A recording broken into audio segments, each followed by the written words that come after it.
This administration is running full speed to make sure that what we saw during COVID never happens again. Todo empezó con la predicción del jefe conejo.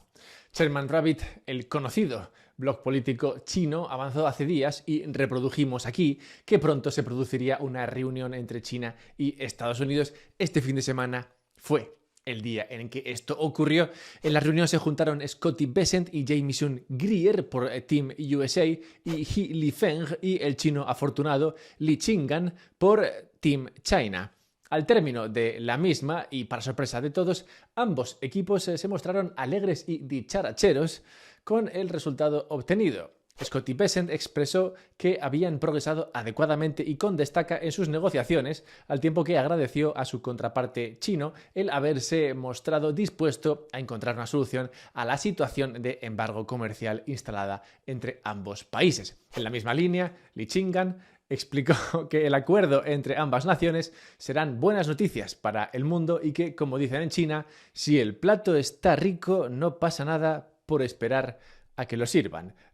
¿Qué acuerdo fue efectivamente anunciado y se trató de uno especialmente sabroso? Pues en un comunicado compartido por ambas naciones explicaron que los aranceles bajarán desde el nivel punitivo actual y se quedarán en un 30% para las exportaciones chinas a Estados Unidos y en el 10% para las estadounidenses a China. Este nuevo nivel se fija para los próximos 90 días que servirán para lograr alcanzar un acuerdo más concreto entre ambos. Además, se instan a crear líneas de comunicación para ir cerrando temas. Y no fue esto lo único que ocurrió este fin de semana. Mientras el comercio se reabría, más o menos, entre las dos principales potencias, el presidente de Ucrania, presionado por Trump, extendió a Putin, presidente de Rusia, claro, una invitación para comenzar el proceso de paz en Ucrania, y la India y Pakistán acordaron un alto el fuego en una negociación entablada por Estados Unidos y el Madrid volvió a perder contra el Barça. En esto parece que Estados Unidos no tuvo nada que ver.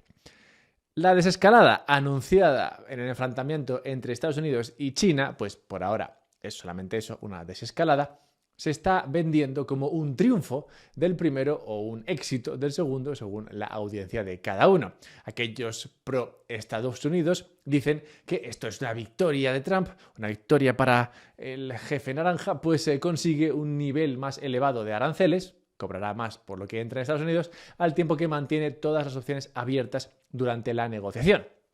Por su parte, los pro-China argumentan que China fue el único país del mundo, del planeta, que plantó cara a Trump y a sus aranceles. Y fíjate, parece que no le ha salido del todo mal la jugada. ¿Quién ha ganado realmente? Por tanto, podríamos preguntarnos, el mercado.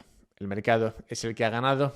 Lo que el buen rollo entre China y Estados Unidos significa es que lo peor, en términos de incertidumbre, ya ha pasado. Difícilmente veremos nuevos ataques arancelarios por parte del bueno de Trump. Esta carta, digamos que ya la ha quemado. Se abre un nuevo escenario que podría, eso sí, con un par de regates, acabar con los problemas que el sistema neoliberal plantea para las economías. Entramos, por tanto, en una nueva fase macro, una que llamaremos, porque nos fijaremos en ello, yuan versus dólar y oro. Así que dale like si tú también querrías vivir como Li Qinggan y veamos qué podemos esperar en esta nueva fase.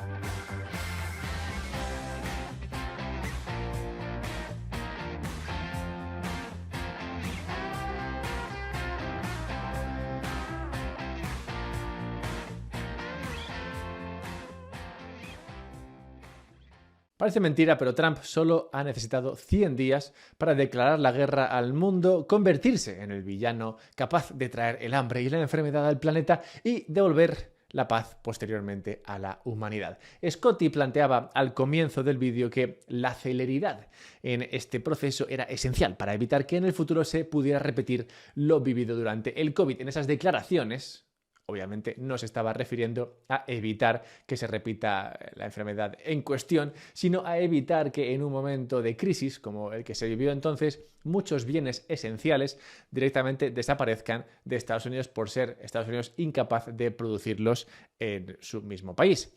Jameson Greer, el compañero de Scotty en su reunión con China, se refería a esto como una emergencia nacional.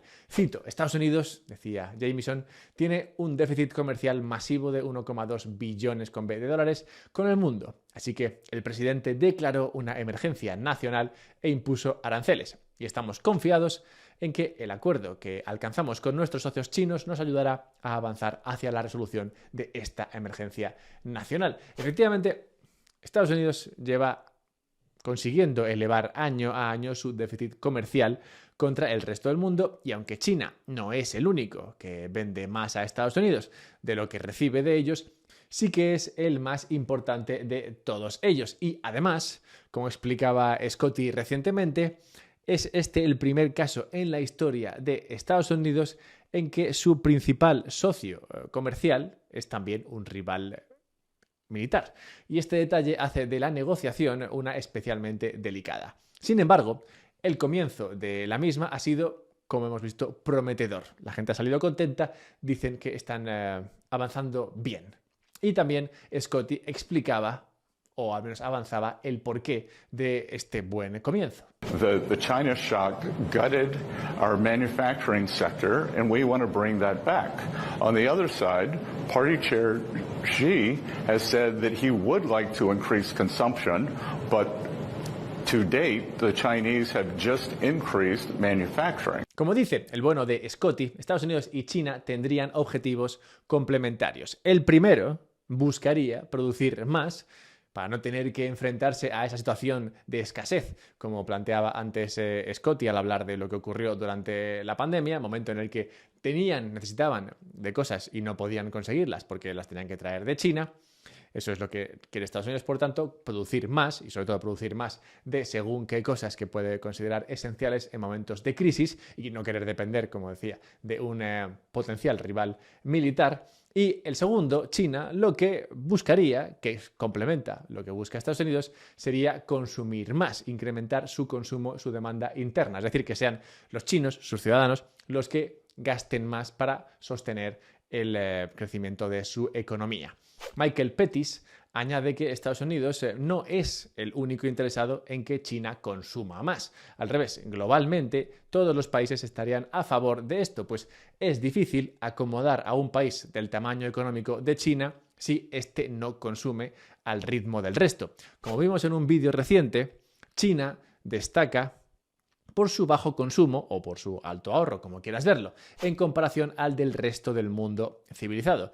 Su consumo interno se encuentra actualmente entre el 38 y el 39% del PIB y este es un nivel que está muy por debajo de lo que vemos que es la media mundial, que se encuentra allá por el 56%. Y esto por no hablar de casos como Estados Unidos, donde está por encima del 60%.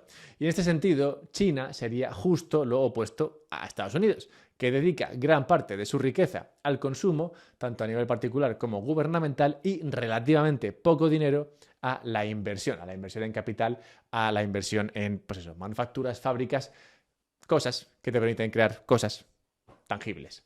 Y esto es lo que quiere cambiar Estados Unidos. So we would like to see them increase consumption. We would like to see them open their market to American products. So there are two ways to rebalance. One is fewer Chinese goods in the U.S. market.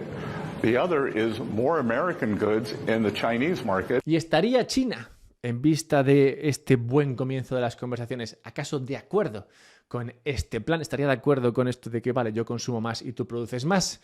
Pues, ¿cómo podemos saberlo? ¿Y qué implicaciones tendría? Pues antes de verlo, si tú también tienes un plan para gastar tu Bitcoin y no quieres problemas ni preguntas, te encantará la solución de The Block. The Block ofrece una cuenta bancaria, como lo haría un banco, pero a diferencia de un banco corriente, te permite tener Bitcoin en el balance de tal manera que puedes usarlo como si fueran euros en la cuenta de tu banco de toda la vida. Lo más interesante, sin duda, es que el monedero de The Block es de autocustodia, es decir, tú mantienes tu Bitcoin en propiedad y puedes acceder a él incluso si The Block desapareciera. Simplemente pues, recuperas tu monedero en otro monedero de Bitcoin.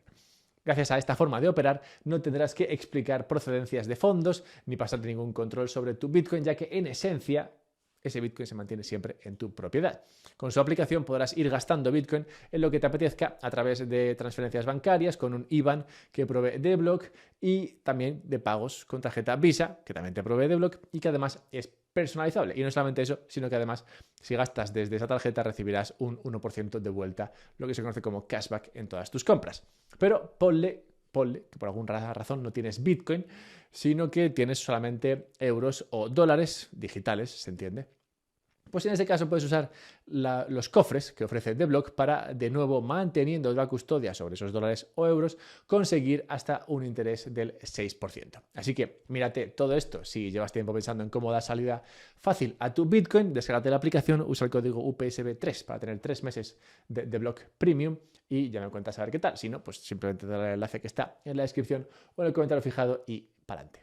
He Lifeng, el superior de nuestro héroe Lechingan, decía en una rueda de prensa posterior al acuerdo firmado que China está lista para trabajar conjuntamente con los Estados Unidos para implementar de forma activa el importante consenso alcanzado por nuestros máximos representantes en la llamada que tuvieron el 17 de enero. Dos cosas, simplemente. O sea, qué bien se expresa esta gente. ¿Y cómo que el 17 de enero?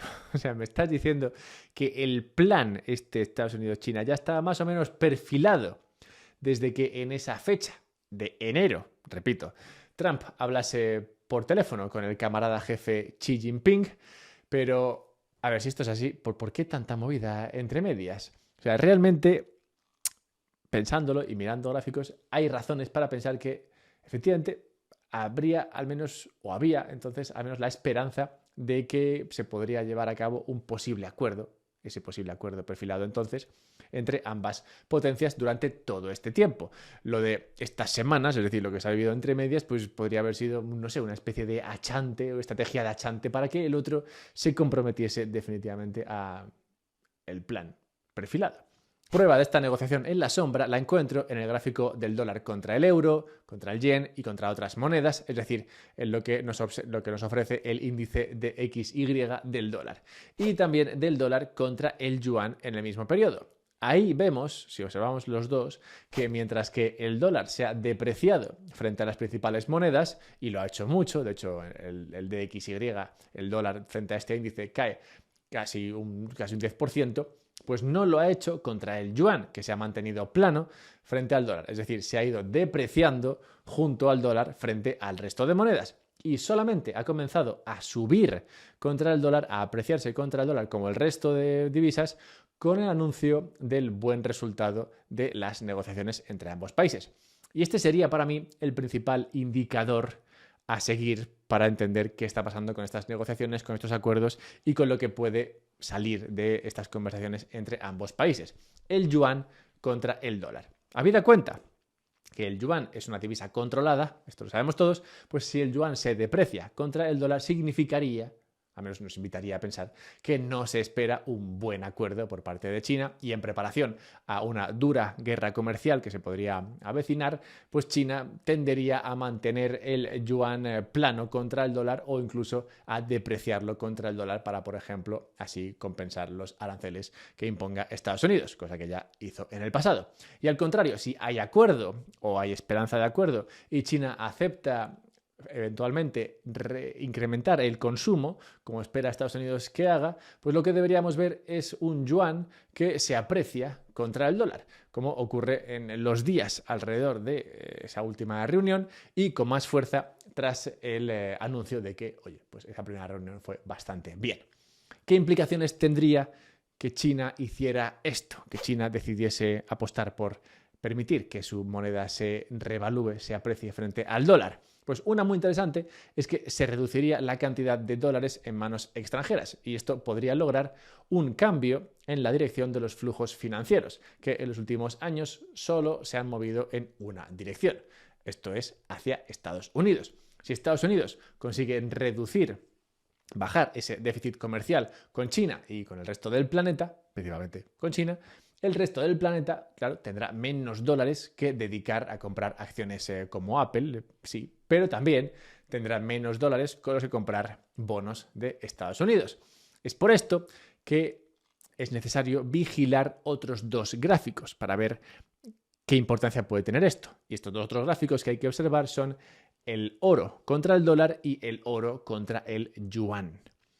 En el escenario ideal, el oro tendría que seguir subiendo contra ambas divisas, el dólar y el yuan. Pues si esto es así, lo que nos indicaría es que Estados Unidos está usando el crecimiento de la liquidez, es decir, que está imprimiendo dinero, vamos, para compensar la menor demanda por sus crecientes bonos, y que China, por su parte, está incentivando el gasto de sus ciudadanos a base de darle a la manivela de imprimir. Además, si esto se mantuviera en el tiempo, podría, es un poco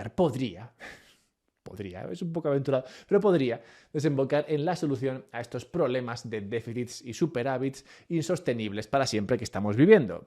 Problemas que, como vemos, pues pueden desembocar en guerras comerciales, guerras cinéticas y movidas que realmente nadie querría tener que vivir en su vida. Escribía, con bastante razón, el editor jefe del Financial Times, Martin Wolf, que mientras que el proteccionismo de Trump tiene que perder, el mercantilismo chino no debe ganar, ya que también genera importantes dificultades a nivel global. Pero claro, ¿cómo alcanzar esa solución ideal por la que no gana uno, pero tampoco gana el otro? ¿Cómo encontrar un escenario neutral en el que, no sé, ambos pierden, ambos ganan, el mundo gana, todos juntitos? Pues explica la analista política Bari Weiss que a día de hoy es curioso porque tanto republicanos como demócratas coinciden en que la globalización ha fracturado la sociedad y economías de Estados Unidos. Esta fractura explica la elección por 2 veces de Trump y por ello se pregunta por qué no hemos, desde Estados Unidos, claro, atacado estos problemas tan obvios del neoliberalismo y la globalización. Y la respuesta a esta pregunta la comparte Luke Gromen al decir que si no se le ha puesto remedio antes a esta situación es porque es un sistema lucrativo para Washington y para Wall Street. Si quieres una globalización sin los problemas de divisas y los riesgos del proteccionismo, lo que necesitarías es usar un activo neutral para liquidar el comercio, es decir, usar oro o Bitcoin para liquidar esos saldos comerciales. Obviamente, porque te estoy viendo venir, volver a un sistema neutral a día de hoy parece más difícil que recuperar a Vinicius, pero hay un camino que lleva allí. Se puede llegar a ese destino y para hacerlo hay que pasar porque tanto el yuan como el dólar sigan depreciándose a la vez contra el oro y contra Bitcoin. Y antes de cerrar el mañanero de hoy, déjame recordarte un par de cosas. La primera, que hay una newsletter, te puedes suscribir a ella y recibes un mail. Me estoy planteando, no estoy seguro, pero me estoy planteando para este fin de semana hablar de la transferencia de riqueza mayor, más grande del planeta. Hace poco publicó un vídeo sobre esto Patrick Boyle, un tipo simpático, y hablaba de la transferencia de riqueza más importante de la historia. Bueno, pues podríamos hablar de esto desde el punto de vista bitcoinero y ese es un tema que podría ser. No estoy seguro, pero podría ser. Si no, igual lo hago en vídeo.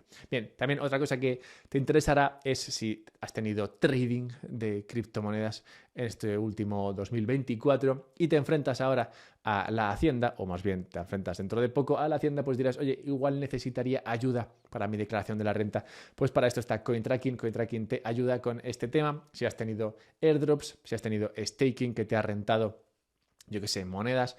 No sé, se pueden hacer muchas cosas en Criptolandia y pueden ser algunas un poco raras. Así que si quieres facilitarte la tarea de presentarle esto a Hacienda, porque es algo que te interesa hacer y quieres estar tranquilo, pues yo te diría que usases CoinTracking y con el código UPSB encontrarás que sus servicios resultan más baratos. Así que, ¿por qué no usarlos si encima son más baratos? Así que míratelo y cerremos del todo recordando el nacimiento en tal día como hoy de no otro que Jim Jones.